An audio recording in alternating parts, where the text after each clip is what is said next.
How many special schools are there in Tobago? The system Yeah, that this is you will come predicated in. on the whims You and will come. fancies of the school.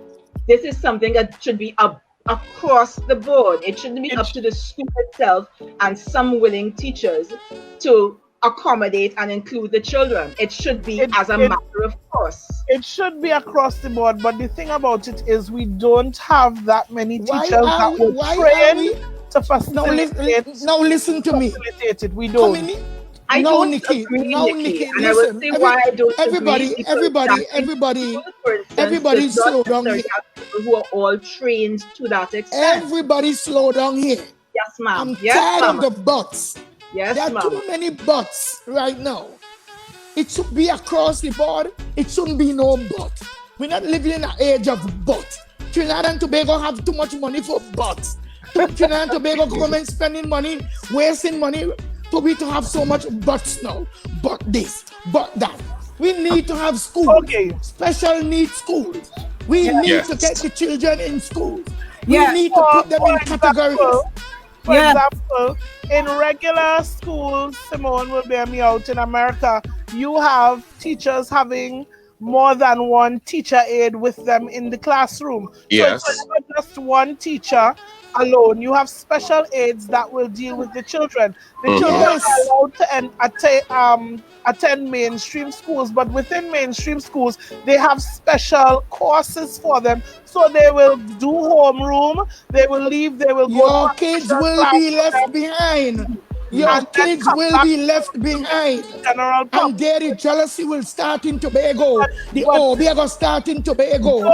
Me child better than you child. Why this child promoting? We need to get the children in the right Level school. playing field. Correct. Let's talk to Simone. Let's talk to Simone. Simone. Let's talk to Simone. Okay, so listening to what you're saying, I know for a fact now they have started practicing inclusion, but it's not something that is fairly new here. But I would say my personal opinion is, being that we are not in Trinidad and Tobago, we are not at the point where we are supposed to be in terms of providing and taking care of these children the way they're supposed to be taken care of.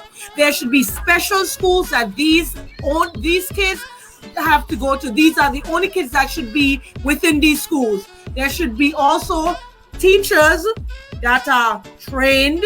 So it's not whether a teacher would want to do it or, would try to waver between doing it or not. But there should be special schools designed for these kids where the teachers are going in, attending to their needs, and also making sure that their needs are met on a monthly basis. They should have social workers where social workers are going in, doing their jobs, because this is what it begins to. Because now I think there's a whole shakeup that needs to happen. People need to start doing their jobs.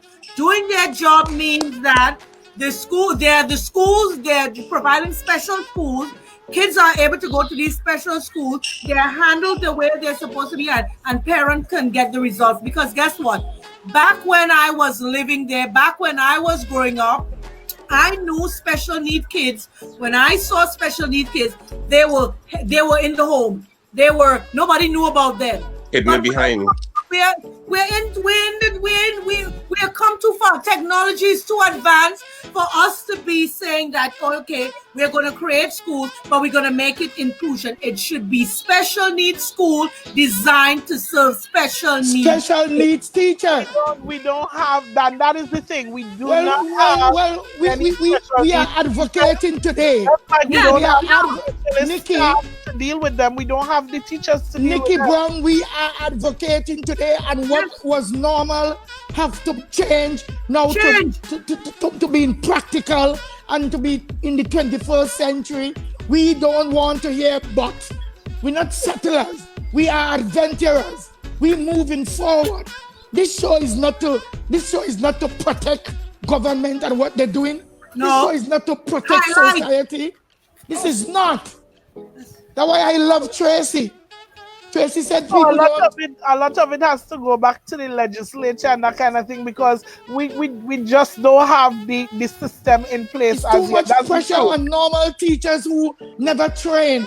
Let me Yes, tell you, we don't have, I we have a don't friend have in I have a friend in New York, Antoinette Myers, Antoinette Phillips from Mount St. George. She got her doctorate degree. Listen to what she got. She's a special ed teacher. She used to teach in special ed schools. So when a child do something and you're a special ed child, you can't be measuring them up with an ordinary thinking child that uses his faculty to the max. We have children that need special attention. And this is what I am here with my show for today. I am here to raise some foul tales. I am here to blow the breeze. The same storm that they're preparing for, I want to bring some reality storm up the government shirt tails. This is enough. Enough. Tracy, what you say? Enough. Absolutely. Enough. Enough. It is the 21st Enough. century. Enough. Enough. Up to the feathers, Mama Coco. Enough. Hey. Enough. Enough. Hey. Yes. Nikki, as an educator, what accommodation, if any, do you have for read Dexter, read? If Nikki, as an educator, what accommodations, if any, do you have for special needs kids taking SEA in Tobago? special needs kids taking SEA, they are given special concessions. They are given extra timing, extra time.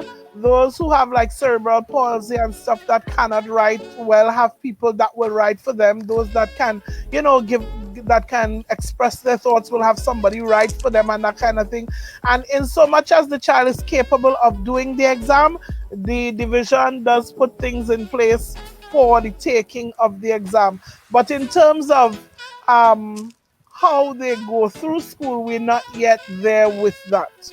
We are not. The classrooms have a lot of students to one teacher, whereas in more developed countries, you have the resources where the children are spread out. Look, for example, this COVID really shook up what we know as education in Tobago, because it now started the dialogue of online learning, and a lot of teachers had to be trained, had to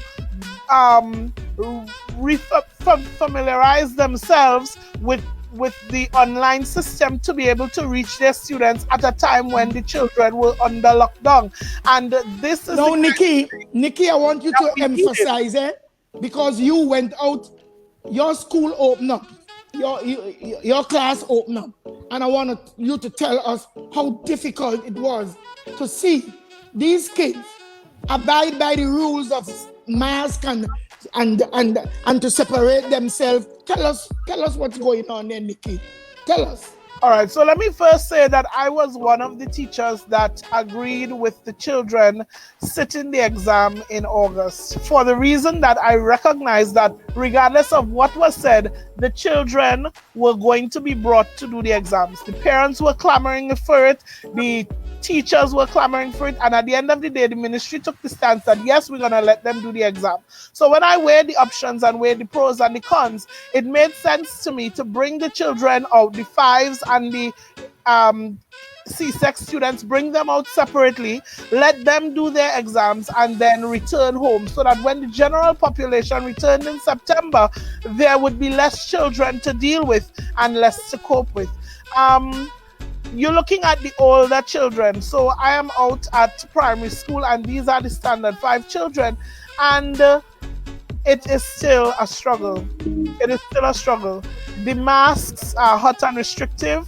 There have been a lot of disparity with should they wear it in the classroom, should they not wear it in the classroom. With the resurgence of COVID, they have to wear the mask. You have to keep reminding the children about social distancing and keeping their distance. And it is cause for concern. it is cause for concern. And because of the fact that a lot of parents simply want their children to get this exam over and done with, they're going to do things like give them 2 tablets and tell them, look, listen, you want to pass for your first choice, work towards it, come on, suck it up, go. And that's the kind of thing that will really start the spread of COVID, because if you know the child is not well, but because you want the child to do well in the exam, and so much emphasis is placed on children doing well on the exam and passing for their first choice, that you push the child to go to school, then you put entire communities at risk. So at my school, we stick very strictly to the sanitizing, and we are all on it, constantly reminding the children about keeping their distance and this kind of thing. And I'm looking at it and I'm saying, okay, well, these are the bigger ones. What happens when we have the juniors and the little ones that want to share a snack and hug up and they miss their best friend and they want to run and play? It's going to become harder. But as somebody said, COVID is rapidly becoming the new norm.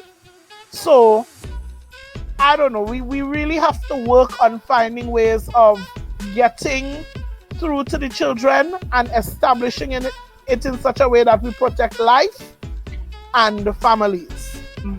Tracy have something to say. Thank you I would so like much. to say my younger child, my 6-year-old, we just had the orientation meeting for parents, Nikki, and they said up front, first year and second year, these are the 5 to 6, maybe very early 7-year-olds, they must wear a face shield. They are seeing the difficulties that they're having with the SEA students, who are of course much older. We're seeing the difficulties in keeping the mask on. So they're saying upfront, babies must, well, we call them babies because they're still babies. Yes. Babies must wear a face shield because it can stay on. They feel they can breathe. It just looks like a hat to them. They will run around and play, and they are less likely to be always fiddling with a mask or fiddling with it. So that's the kind of thing that they're going to be doing in terms of interactions, both indoors and outdoors. So Rachel, thank you so much for that input, and thank you, because they are babies and they are babies and they should be handled very much like babies. Yes. They have to. Our infants They will are... always be babies. So I'm When seeing they're this. 18, What you doing? Yes. So Rachel, what are your plans? How you see going back to school for your other 3 children and your different child? Is Rachel there with us? If not, we have a question here. Yes, I'm here, and Yes.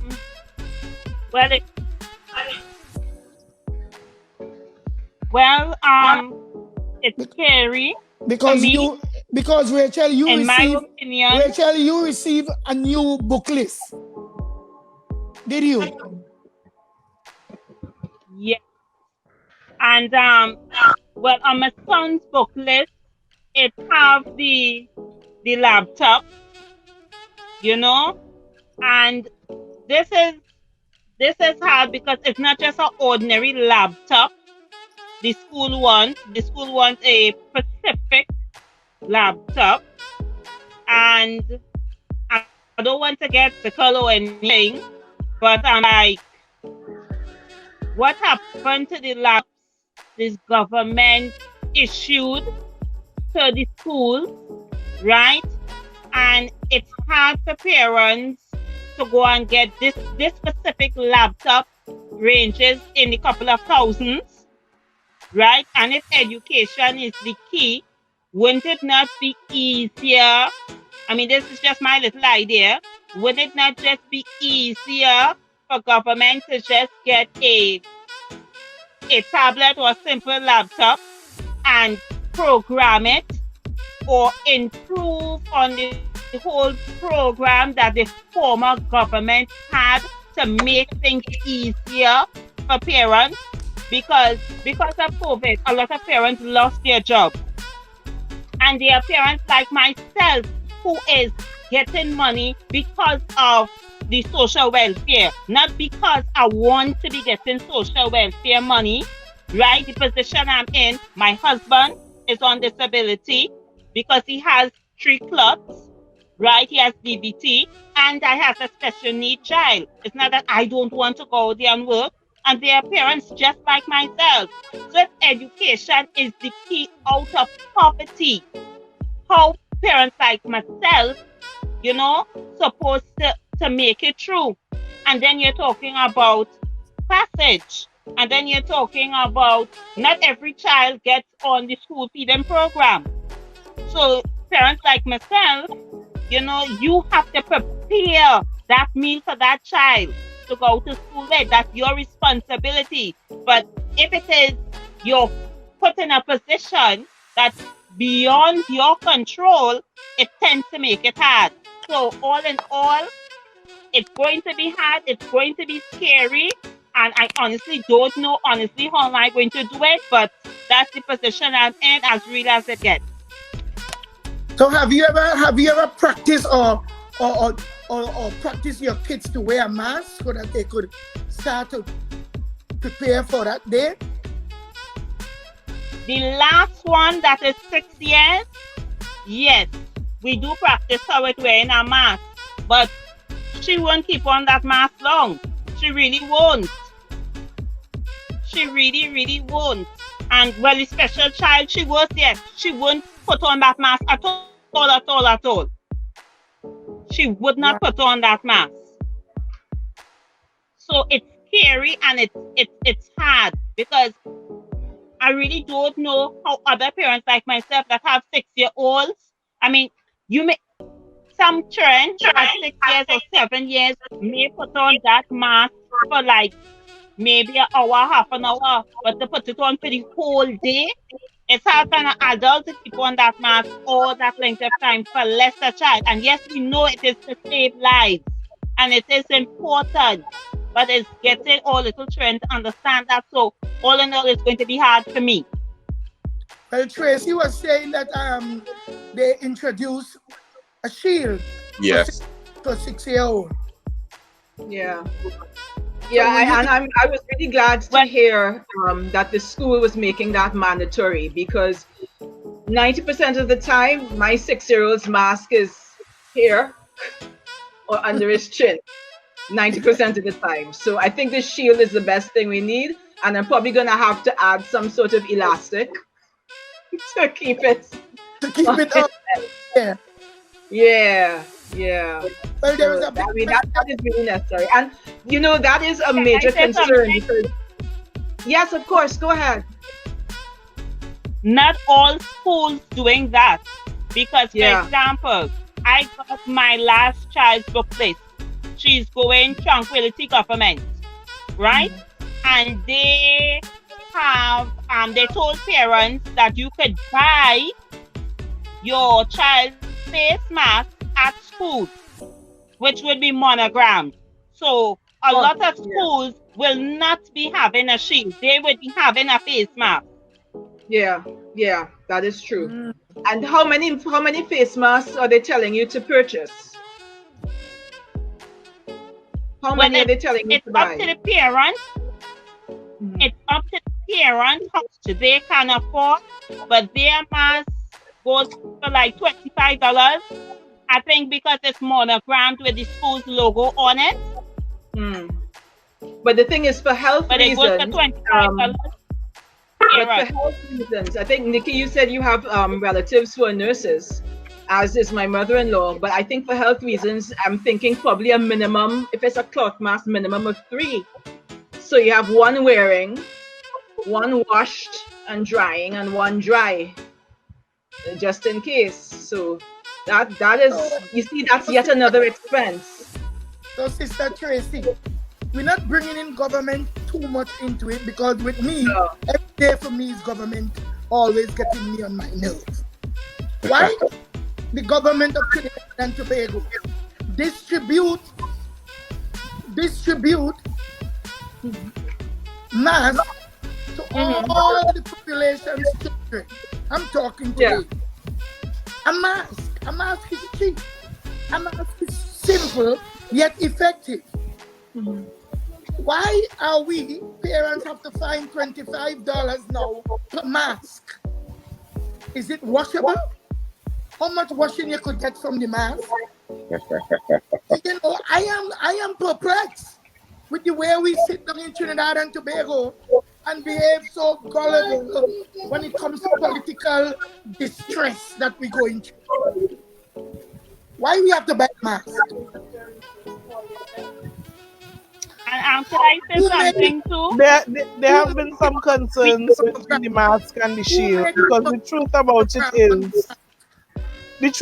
it is the shield, although it puts up a barrier, the shield doesn't completely protect and prevent. The mask may completely protect and prevent, but there are respiratory issues that arrive with prolonged wearing of the mask. So it's really a trade-off between the lesser of the two evils, the age group that we're dealing with, how viable it is and how affordable it is for the parents, and what will really work in a classroom setting. As it is, schools that would have had like 25 children or 24 children will now have to consider a shift system, because with the social distancing measures that are to be put in place, these children will no longer fit into the classroom that they once did. You have to have a certain distance in the classroom, and therefore all the children will not be able to attend at the same time, which means that what you could have taught in 1 week may have to be teach over a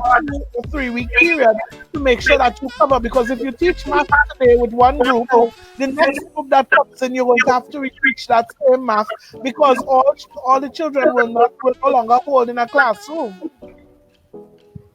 Yeah, and that is particularly critical, I think, with the younger ones. COVID has done a lot of things to disrupt in positive ways, for the most part, I think, the education system.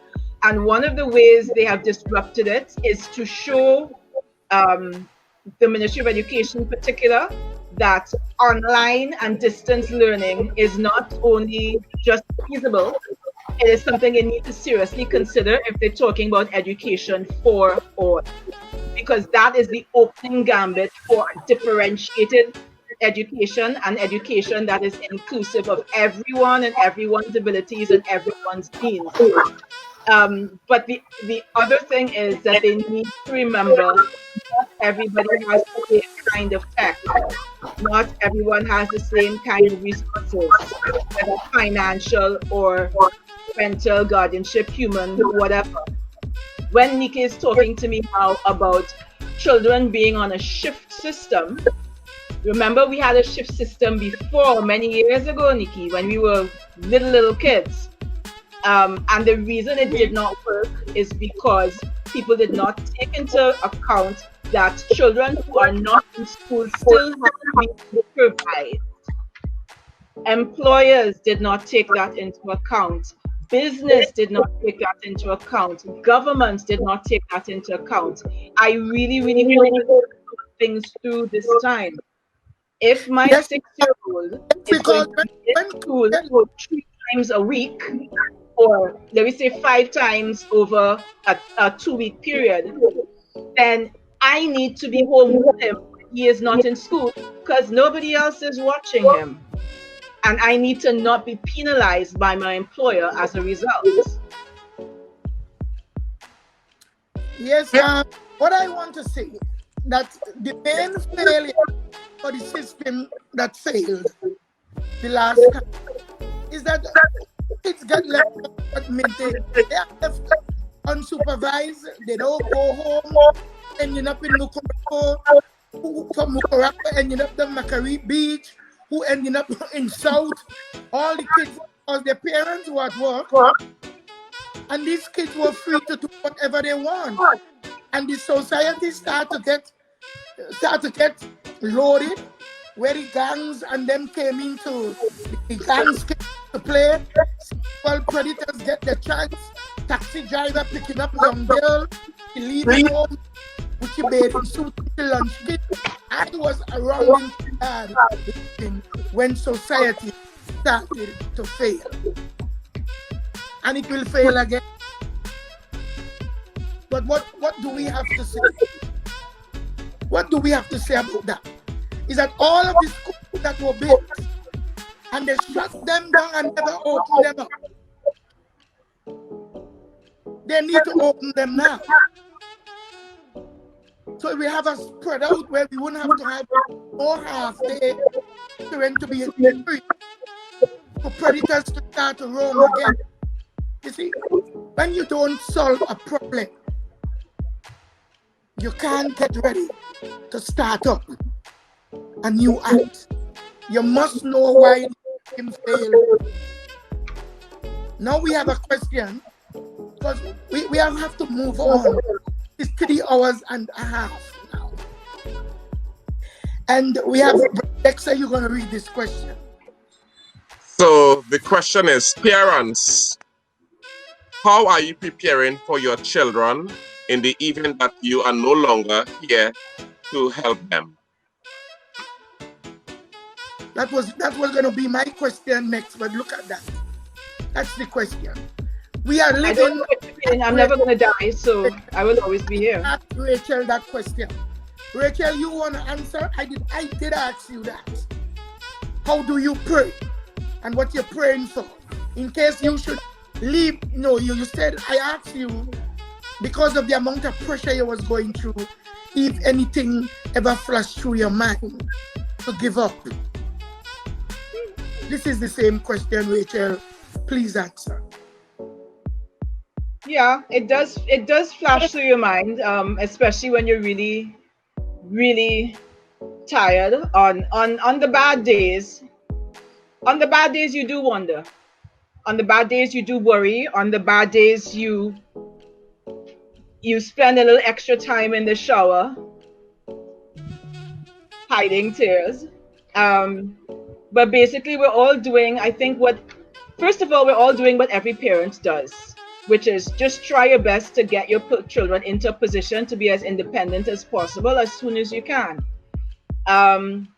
You try to surround yourself with people and family, and that's family whether of blood or not. I'm an only girl in my family, and it's only since I've had children, and really since in the last 6 or 7 years, that I've been able to surround myself with women like Michelle Foreman, my co-founder for Autism Spirit, women like Laura Eskai. She also runs an NGO for disabilities, Cause and Effect. People like Deborah Bartholomew, people like my class from St. Joseph's Convent, class of 84, yay! I have been able to surround myself with people and with sisters who may not have, they're not walking in my shoes, but they're walking the journey with me. And that really is all you can do. And you hope and you pray and you try to make it so that they get to understand your child. You try to make it so that they understand what your wishes would be for your child. And that really is all you can do. It actually doesn't make very much sense for many autistics, in essence, preparing them for death, because you can't prepare anybody for death. Death is what it is. It happens, and everyone grieves in their own particular way, especially autistics. All you can really do is try to prepare a way for them to land in a cushion of family, a cushion of friends, a cushion of teachers, of people who will help them to land gently in life and help them to move forward in life. And that really is all you can do. Anything more, if you worry any more about that, you will make yourself go crazy and you will do the worst possible thing for your child. You will miss those precious, not even golden, those precious diamond moments that you and your child have together. Tracy, the little hug, that's what you need to do. My question is for everybody. You guys just remember the question. But the intricate part of the question is, if you're not around, I mean physically, you pass away, or your husband in your case, but we have single people here now, and if for some reason you should pass? What you want to how you If want you to want the talk to technical, them? the tactical and practical things, make sure you leave a decent will. And that will has to be very, very specific. Who is taking care of your child? Where any finances are coming from? Make sure your insurance is well up to date. Many parents of special needs children are over insured to make sure that their children do have adequate financing at least up to age 18. Make sure your will is very specific about who is taking care of your children. Start asking your insurance companies how to set up a trust and how to get trustees to manage what little estate you will have for your children, how decisions will be made, how your children will be engaged in that kind of decision making. Those are the practical things that you can do. But again, all of that still depends on having an entourage that understands what your wishes are and your vision, what your vision is for your child's future. So legally, it must be done legally, like a legal trust. Yeah. Yes, Correct. So the question. Thank you so much. I know that there will be very enlightening. It will help me now to answer the question that is on the screen. It is personal. What plans are you setting up?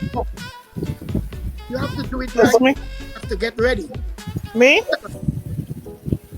Yes. All right. So Auntie Cora, I grew up very good in school.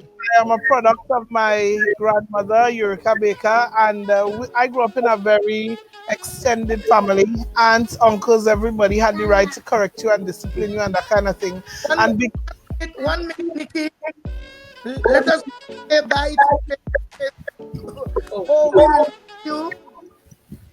But that's not the end of you and us. Would you be able to come back another time if you jeopardize? I'll be able to come back. I'll be able to come back another time. I will definitely be able to come back another time. But let me go check with children and make sure everything's okay. It was a real pleasure meeting all of you, interacting with all of you, and I will definitely be looking forward to keeping in touch. You can check with Mama Coco for my contact information. Please reach out, everybody. God bless. God bless. Take care. God bless you too. Bye. I thank you so much for being who you And are. thank you for the wealth of knowledge you have extended on today. Yes, Dexter. The same goodbye. Yes, I said I was just thanking her for the wealth of knowledge that she have surpassed me. I think that she has a lot of information for the public, and I learned so much from her contribution on today, and I think that it is very beneficial. Mama Coco, you asked the question, but my question I would have directly asked, in the event that you really pass. Dexter, question. So I grew up in a very big extended family, and because of that, I always wanted that for my children. I actually have a very good core and a very good circle, and I surround my children with them. Because of the way I believe and the way that I think, I make sure that I give Zion maximum exposure. I give him every opportunity to be independent and all of that. But in the event that I'm no longer around, his father and I are working towards building something financial, not for this 18 years that we are going to fully take care of him, but from when he crosses 18 and he will be on his own, that's when we're really preparing for. In addition to which, I do have people and caretakers and guardians lined up for Zion. When I dedicated Zion, it was the joke in my church. When the pastor said, could the godparents come up, almost half the church got up on that particular day. I had a team of 25 godparents, and they came from all walks of life. I had teaching colleagues, I had childhood friends, I had family members, I have cousins, I had godparents for me standing in. I chose my team very carefully, and I believe in the paying forward system. The good that I do will come back to fall on my son, just in the way that my mother good deeds fall on me, because there are people that will come to me and say, listen, because of your mother, I will help you with X, Y, and Z. So I believe in doing good, and the people that I have earmarked to look out for Zion are very intrinsic in my life. I keep them abreast. They play a very active role in his life, and his father and I are very grateful for that support. Zion has a good support team. In the event that I am really not there, his sister and my aunt and his father's family, immediate family, will supervise immediate care, and his godparents and stuff will fill in. That's the role of the godparents, to give good support. You have to Not leave financial, just, you know? Nikki, you have to leave.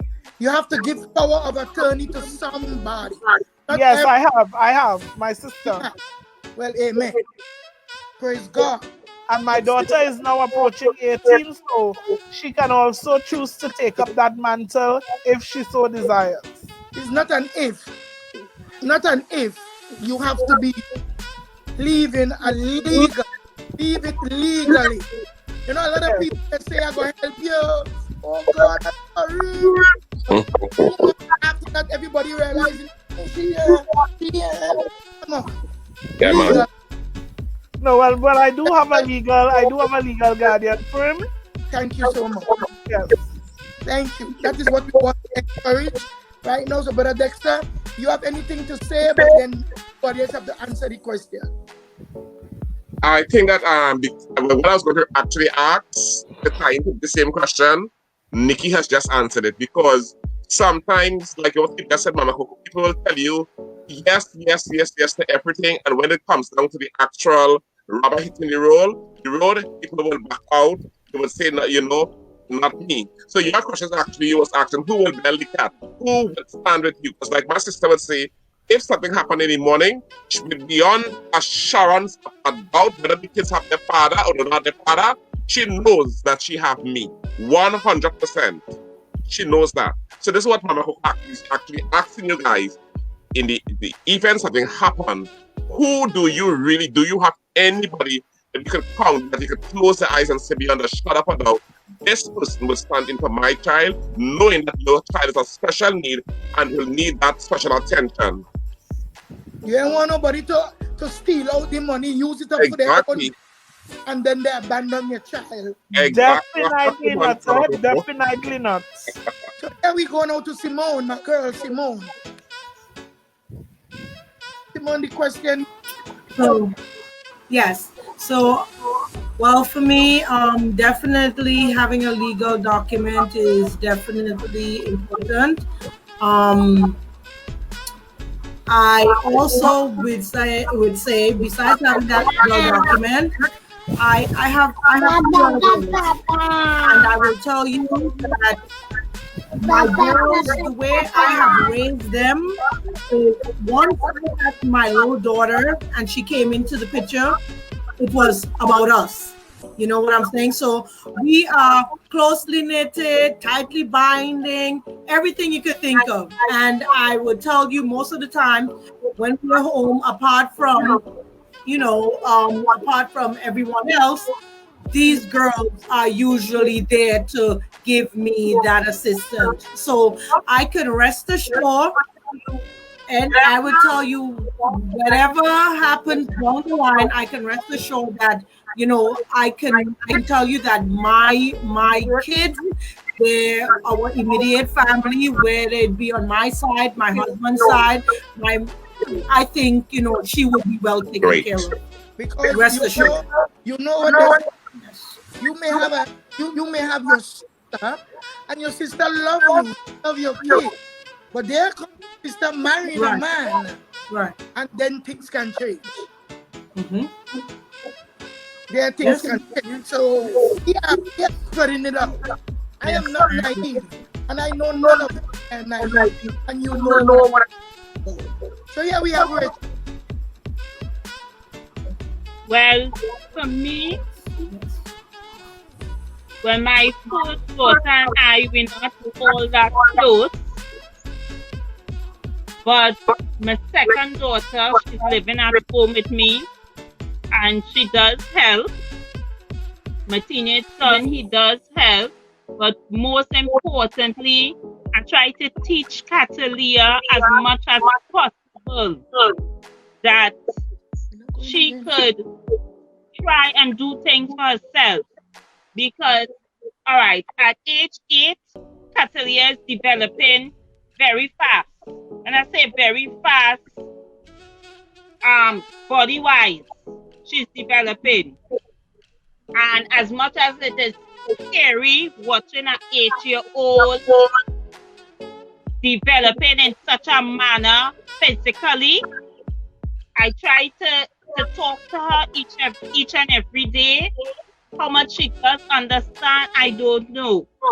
But again, I keep on talking to my second daughter and my son, my teenage son, on being there for the special sister in case I should pass away or in case her father should pass away.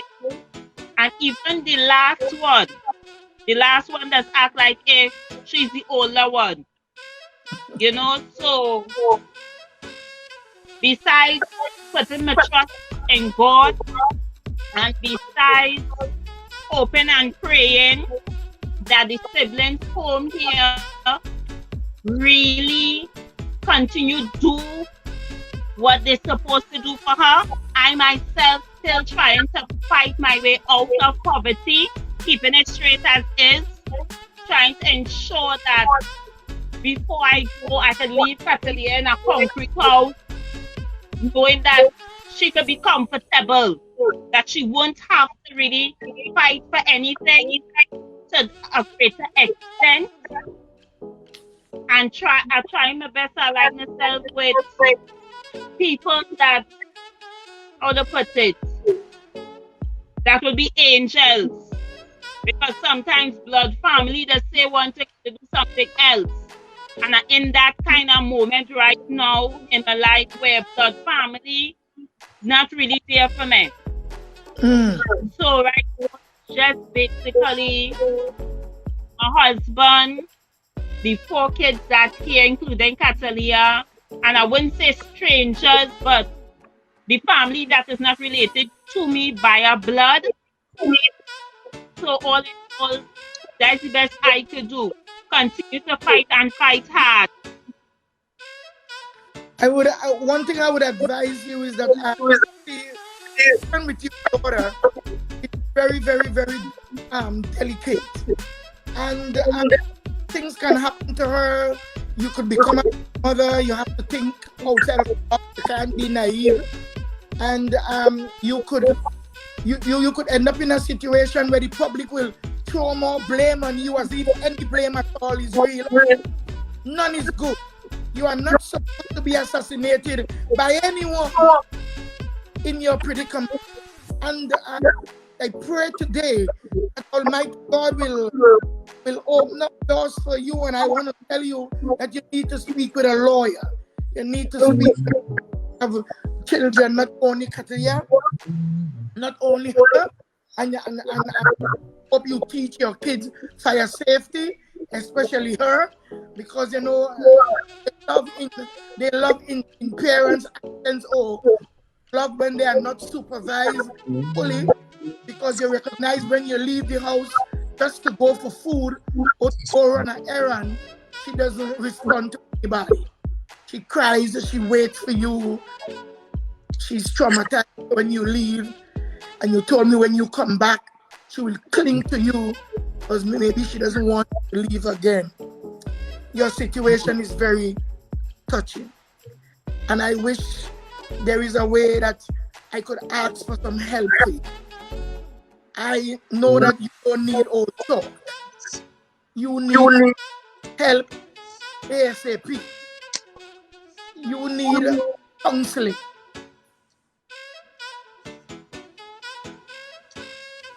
And your daughter needs help like every day. Help supposed to come for you, daughter, the government.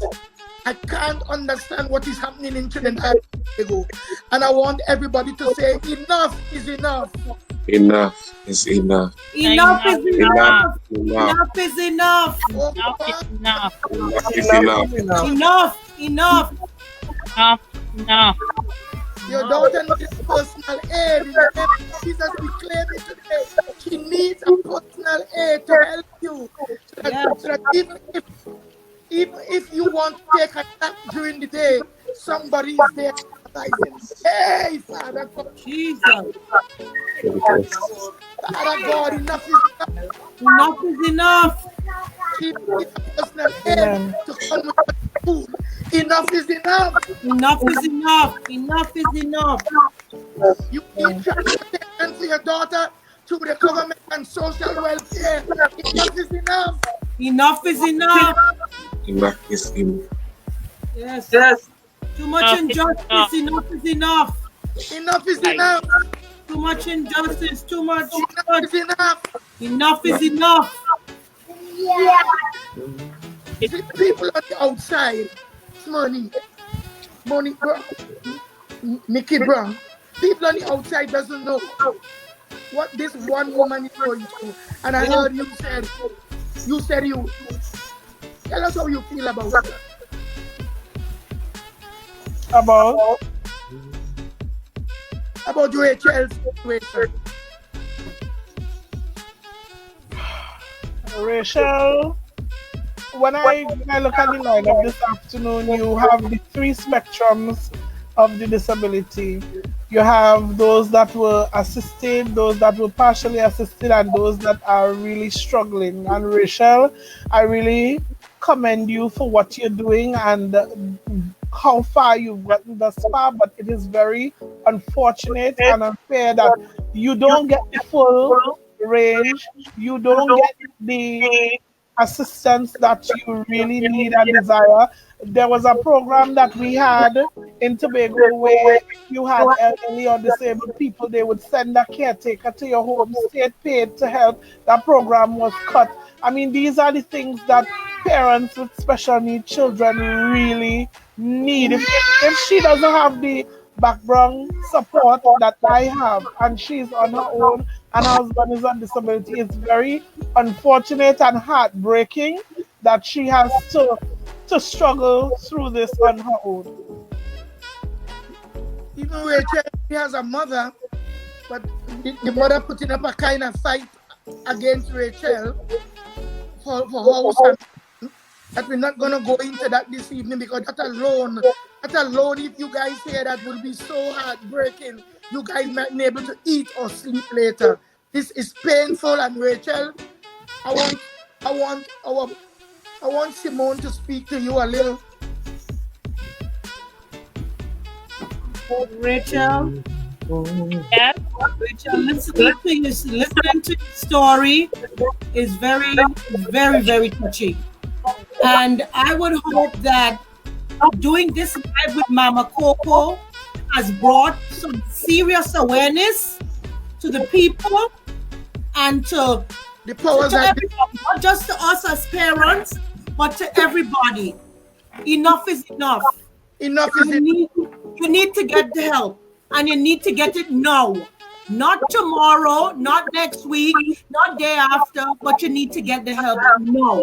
Enough is enough. Enough is enough. Brother Dex.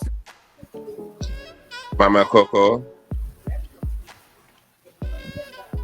It's just so moving that you have governments that doesn't provide for every citizen, and you have people eating dividedly. I feel so really hurt on this evening that people who are differently able have the same equal votes as every other citizen, yet they are fed at the bottom of the table. And I wish on this day that government, whoever is listening, should pay more attention in passing laws and amending those that is on the book to accommodate those who are differently able. That the playing field should be level in Trinidad and Tobago. There should be a differently able school in almost every constituency or major town to facilitate. As I sat here, I looked like the statistics is saying that there are roughly 15% of our people in Trinidad and Tobago have some form of disability. And we have to really galvanize ourselves and begin to align ourselves with people who would push the agenda. You know, Mama Coco, it's so ironic that the people who needs the help will run and run behind the very same parties who will do nothing for them. It makes me so annoyed that when you talk about you're ready and you give a color code and you're ready, and they will have these issues and they will still vote for a government who will do nothing for them or who doesn't have on the manifesto money. This manifesto's out, and I have not seen no manifesto that talk anything about different people thing. So then it tells me that the people who are different people are not a part of the conversation. They are not a part of the table, but they have that equal vote. Well, Brother Dexter, you have done it. You have said it right. And I am saying, if you could provide vehicle to pick up people to vote, you can provide vehicle to take this child to school. If you can provide campaign finance, money to hire and hire this thing and have people to whine on your truck, have flag woman and flag man. Come on now, people. Yes. Come on now, people. It's about the people now. Come on now, people. It's about the people. Come on, people. Mama Coco, Edmund Burke said, bad things happen when good people try and did nothing. So then if you have 5 mothers here, and I believe this is the voice of a union, the voice of a new movement, and you should be able to bring yourself together, galvanize yourselves together to help, Nikki's a teacher, you have 5 mothers here, you have Tracy, you have Rachel, and if they can all, put resources together, not only, apart from Mama Coco's platform, reach out to each other and keep yourselves together so that we can be able to, 1 letter a week to the Prime Minister office, 1 letter a week to the Minister of Social Development. Of course. 1 letter a week. Yes, some change has to happen. It has to happen. This is too much. This is too much. It's too much. Yes, it has to happen now. It has to happen now. The things that are the things that we think that they're running behind, this is important. This has to happen. This needs to be on somebody's desk. Somebody needs to get a letter, as you said, every week. Every week you're not stopping until you get a result. It has to happen. It has to happen. How can they have such a big election? Everybody and nobody manifesto have anything about special needs children or the schools. Why are we still doing this evil to them? Why they have to go into school, and if they come like with a urine or they urinate themselves, they have to be the brunt of the joke or the brunt of the laugh. I cannot understand this. Hey, you sir. Yes. This is Mama Coco. Yes. This is Mama Coco live. And we needed this. I want to talk to Nikki, and I want to talk to and I want to talk loud because her son is there.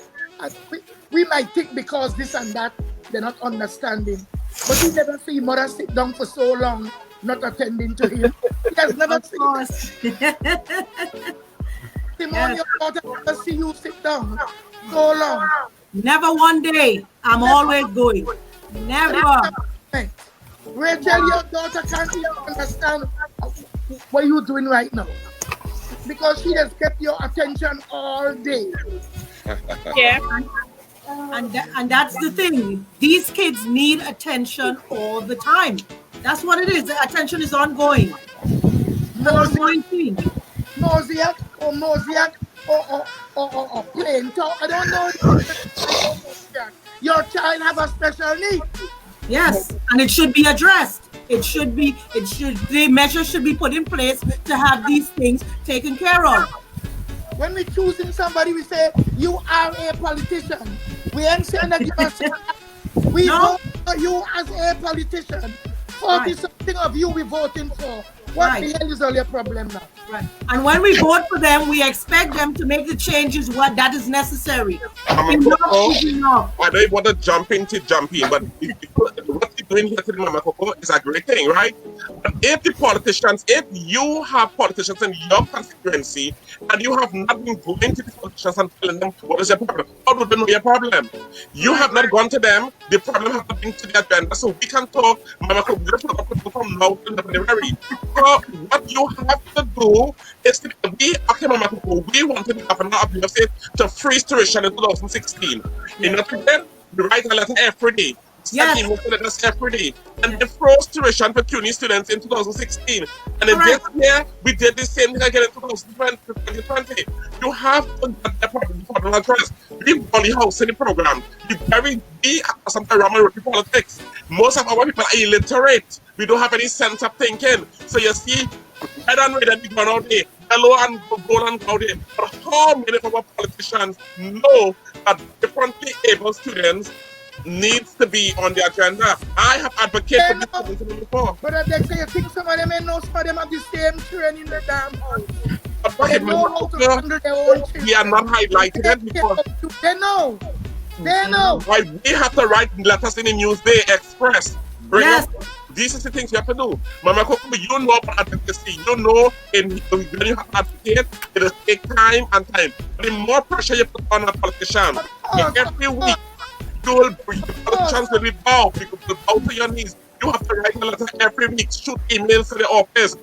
Man, look. When they had the meetings, when they had a meeting and they propose to vote, show up there with all your children and say, look at us.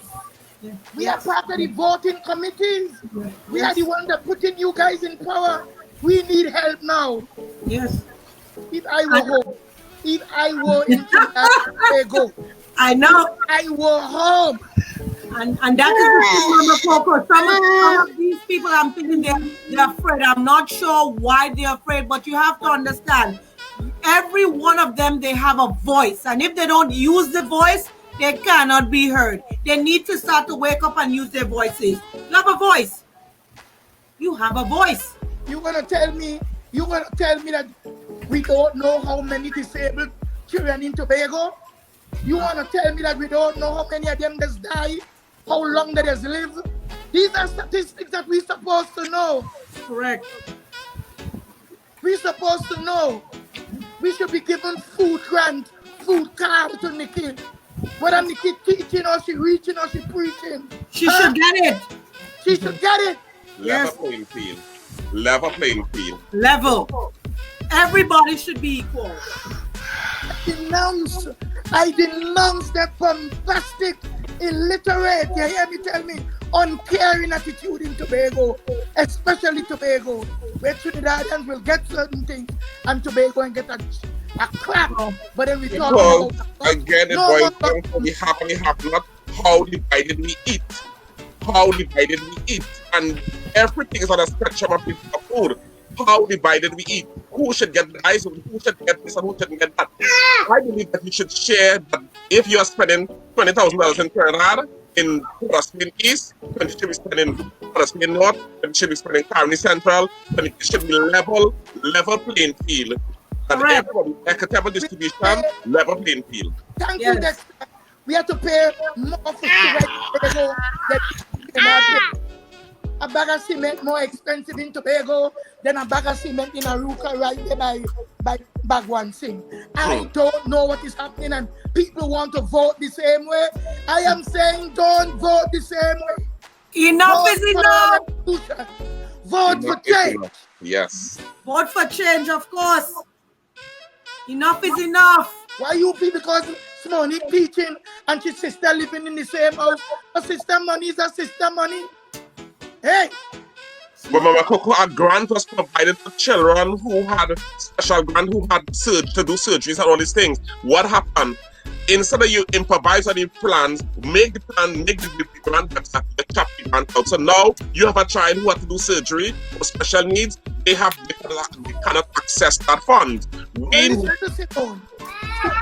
Your daughter had a surgery how long?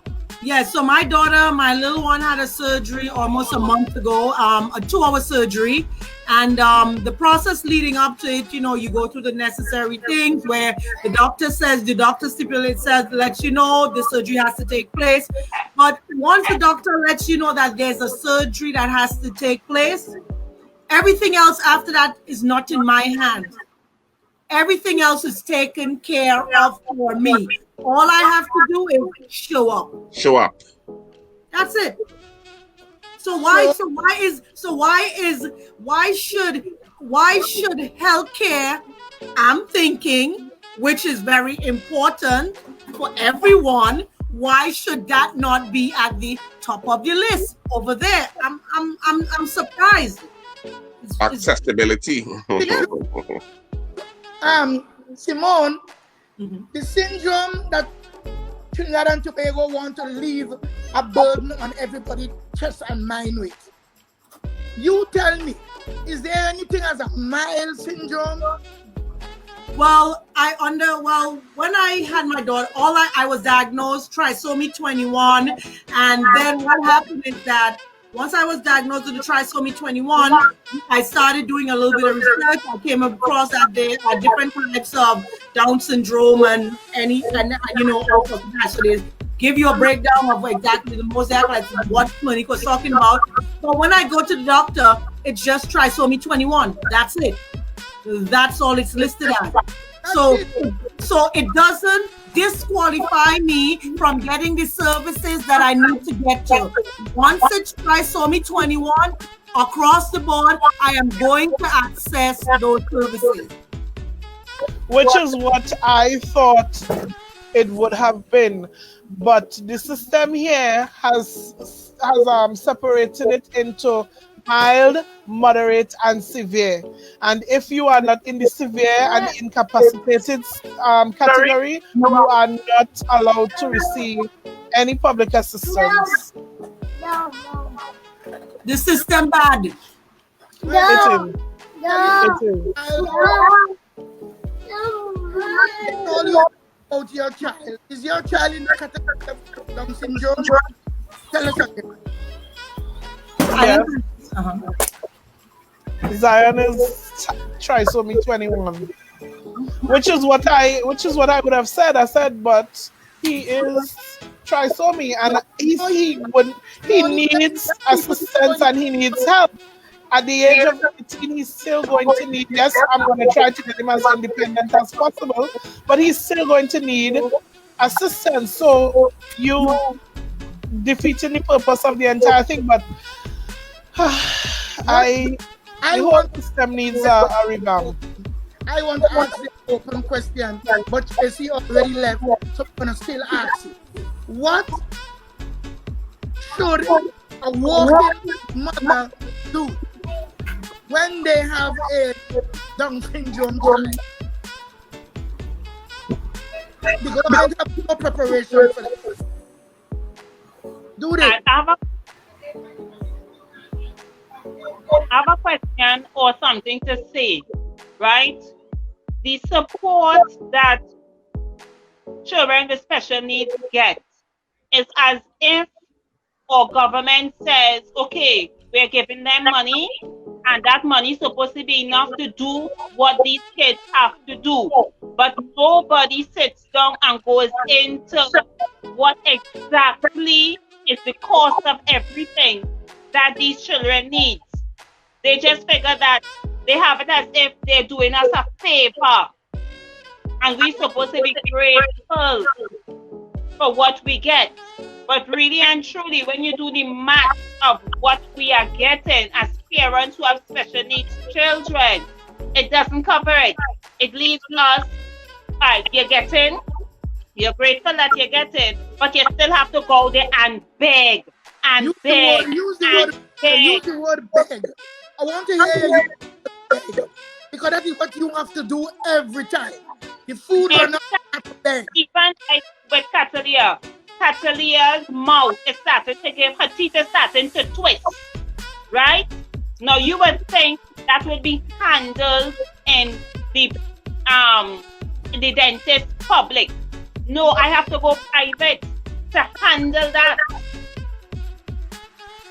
Right? So even though they are giving special needs children either 2,000 or 1,500, to them it's a favor, and to them that's supposed to cover the cost, but they're not looking at one, how expensive therapy is, two, the things that you need for the children, three, schooling. Like a child like Catalia, she has to leave children pampers and go on to adult pampers. And we all know how expensive adult pampers is. And they don't take these simple little things into consideration. And then the set of red tape you have to go through to get this grant in the first place. They want to know your whole belly strength inside out.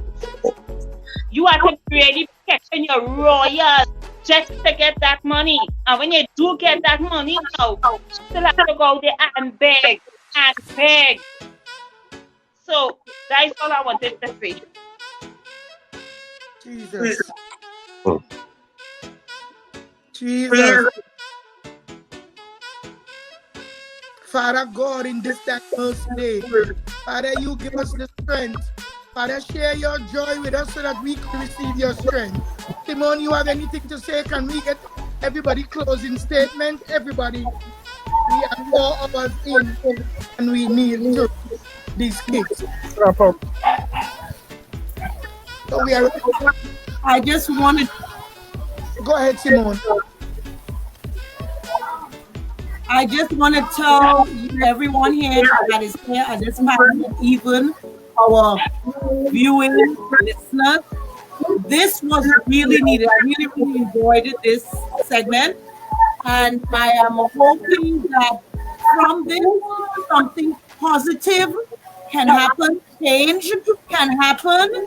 And for Rachel, I would, any means necessary, that's my personal thing that I can extend to you, I definitely would, because it is sad. It is sad.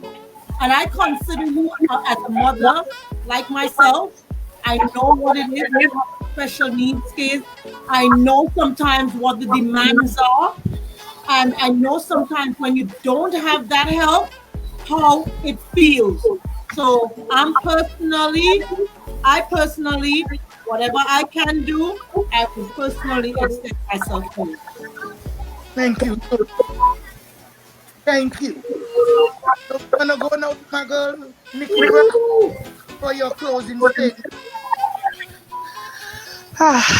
This afternoon was really touched a spot with me because I think I was chosen for the role of mother to Zion. God handpicked me and I take that role seriously. As I said, I was fortunate in that I can ride out the unfairness of the system, but Rachel, you really touched a nerve with me, and I'd like to, link with you outside of the show to, see how we could really help you there. Zion and I continue on our journey towards independence, and I continue to try my best to ensure that my son gets all that he has to get. I don't want to say with or without the government, because yes, there should be a measure of participation that is lacking there, but God knows, and I will do whatever it takes for my son to get whatever he needs and be whatever he has to be by God's will. And I see great things for these children, because I don't treat Zion any differently from the way I would have raised my daughter. Zion gets scolded, Zion gets disciplined, Zion gets praised. I am trying my best to establish a system of normalcy where he understands he is as good as. And hence the reason why, let's not hide them. We have to take them out. We have to let people know that they are here and they deserve the same respect that every child deserves. Amen. Amen. So this was such an awesome time. We have our co-host, Brother Dexter. Thank you for your great input. You have surprised me. I just chose you because God told me to bring you on the show. I never knew that you had exposure. I know that you done so much for our kids. I'm saying everyone that was called upon on this show, it was a chosen time. So we're gonna get your closing statements after we hear from Rachel.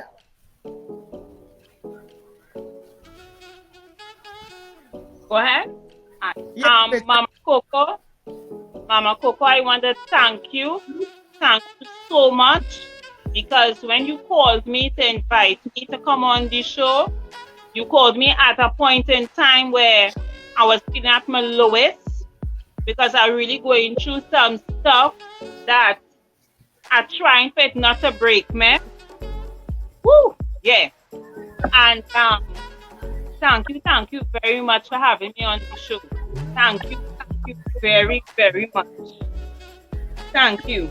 And thank you everyone, for the love and for the support. Thank you very much.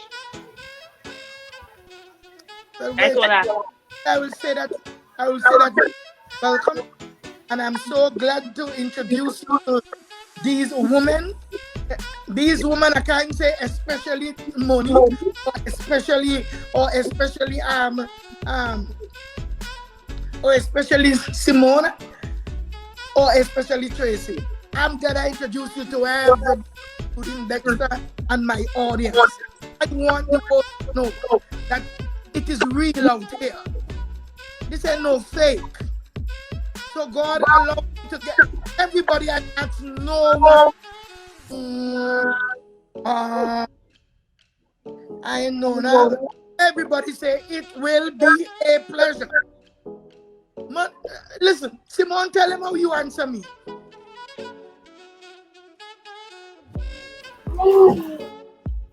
I had just actually stepped out for a minute and I saw the phone ringing and I picked up the phone right away. The minute you asked me to do this segment, I said, yes, I will. I didn't have to think about it. I didn't have to second guess it. Yes, I will. Because I think we need to make people more aware. We need to educate those that are not learned about this. We need to bring it out and let people understand. There's no bias when it comes to these kids. These kids were made for a purpose, and I just wanted, to bring that out and let everybody know. These kids are loving, they are special, they are smart. Oh my goodness, Mama Coco. I could go on and on and on and on. I'm proud of my daughter. I'm proud of the support that I have. I'm proud that she motivates me. And I will tell you guys one thing before you guys go.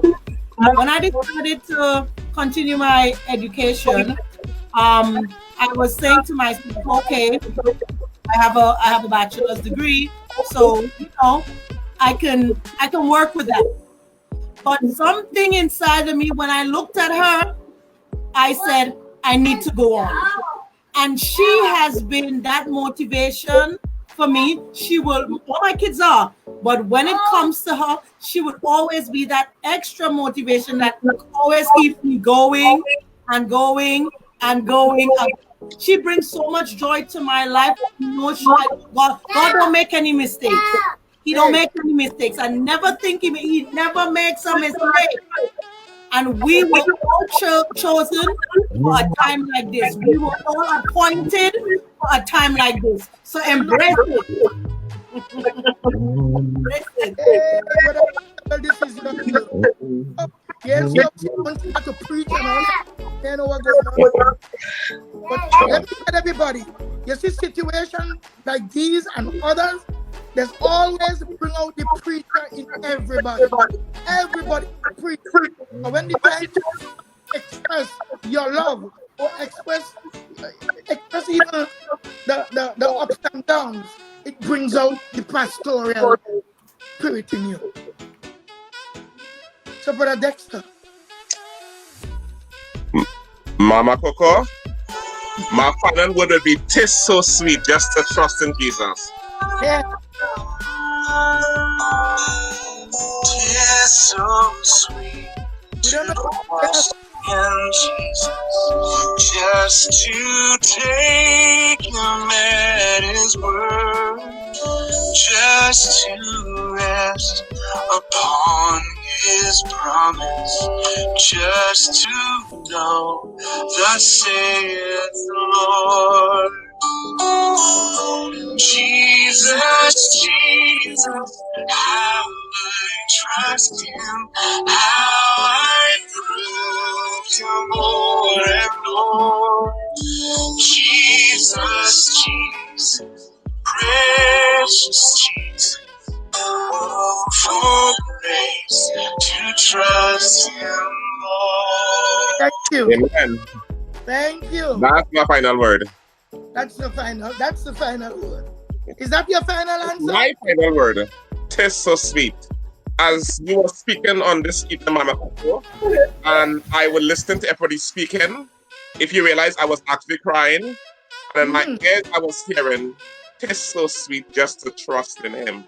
Tis so sweet just to trust in Him. Because these situations are heart-wrenching. They are heart-hurting. When you see your fellow brothers and sisters have issues of these social issues and these social ills continue to evolve in our society, in a land where we are the third wealthiest nation in the Western Hemisphere, a land where oil and pitch is abundant, and our people still doesn't have the natural resources, it tells me that we have not reached anywhere, and we still marching towards 2020 vision. So now we need to revamp 2020 and go to our 2030 vision. And in that 2030 vision, there should be inclusion for people who are differently able, for people who has special needs, and there should be accommodation and accessibility. In every school should have an ADA computer, which means it's compliant to people who are differently able. We should have programs. We should even have a learning channel, and on our learning channel, we should have a special segment designed for our differently able. Mama Coco, we should have wheelchair accessibility at every building doors. In every government building, there should be wheelchair accessibility, because we are living in the 21st century and people are now mobile. We have mobile pushcart, press button wheelchairs that nobody needs to sit down no more. They are able to go out on their own. We have a lot to do. But my last and final word to you ladies, it begins with you. It takes a spark to get a fire burning, and suddenly it takes one person to change the hands of our governance. And you just need to do, all you need to do is to begin to write one letter. The same letter you write last week, copy it, post it next week. Let me tell you something, we did it and it worked. The same letter, no problem letters, the same letter you write this month, Prime Minister, Minister Social Development. Minister, next one, the same thing, Prime Minister, Social Development, and you keep going. The same letter, they will get tired and they will call you. They would get tired and they would call you. Thank you, Mama Coco, for having me. And I forgot to tell you on this evening, oh, you look so fabulous with your new style. Change is imminent. Change around all I see. Don't make Nikki get too jealous, you know. Nikki, change, baby girl. You're your auntie right here. Never, my auntie is fine. Yes. Fine. Yes.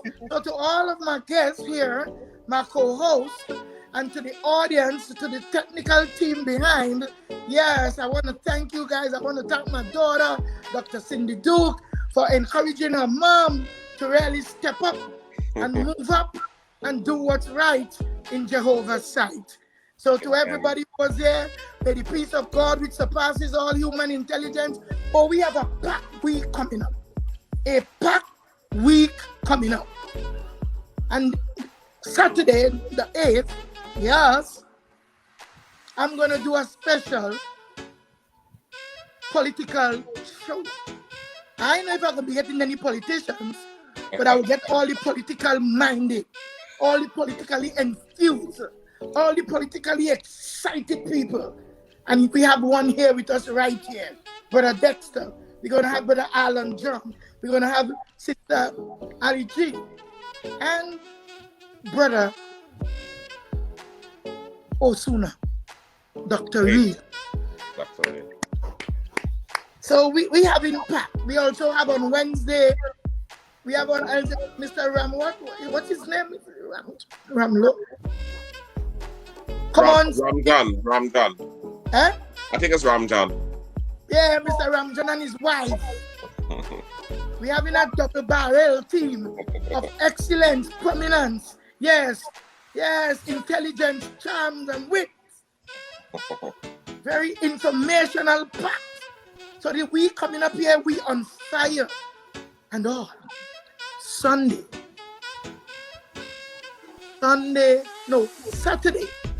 Next Saturday. I think I'm getting mixed up, you know. I think I'm getting mixed up. Nah, I ain't mixed up. The following Saturday, we'll be having 3 women of God. I said pastor, evangelist, pastor again, and we may have a Trust God. And this topic tonight will be in every single live that I will keep for the rest of the year. Peace, everybody. Ladies and gentlemen, stay where you are. Enough is enough. Enough is enough. No. Enough is enough. Yes. Yes, Monique. Yes, Monique. You say enough is enough. I'm calling on what you do. I'm calling on Brother Fali. I'm calling on everybody. I'm calling on Ayana Webster-Roy. Enough is enough. Enough is enough. All of them. Enough is enough. What you saying, Rachel? I ain't hear you. Enough is enough. Right now. Oh, Rachel. Yes. Rachel, you will hear from us, and Rachel, you stay where you are. Because before we go here now... You're watching Live with Mama Coco, a current affairs and lifestyle program that touches on what matters to you. Know someone who would benefit from watching this live? Go ahead and share it. Know someone who would be a great guest for Live with Mama Coco? Go onto our booking page to enter their contact information or call 702-577-0848 to talk to a member of our team. Want to take a piece of the show with you? Then don't forget to check out Mama Coco's Life and Style Shop, where you can purchase copies of Mama Coco's book, Unbreakable Spirit, or get your emblazoned apparel with some of Mama Coco's favorite sayings and one-of-a-kind artwork. Live with Mama Coco is produced and distributed by Girl Powered Success and Survival International.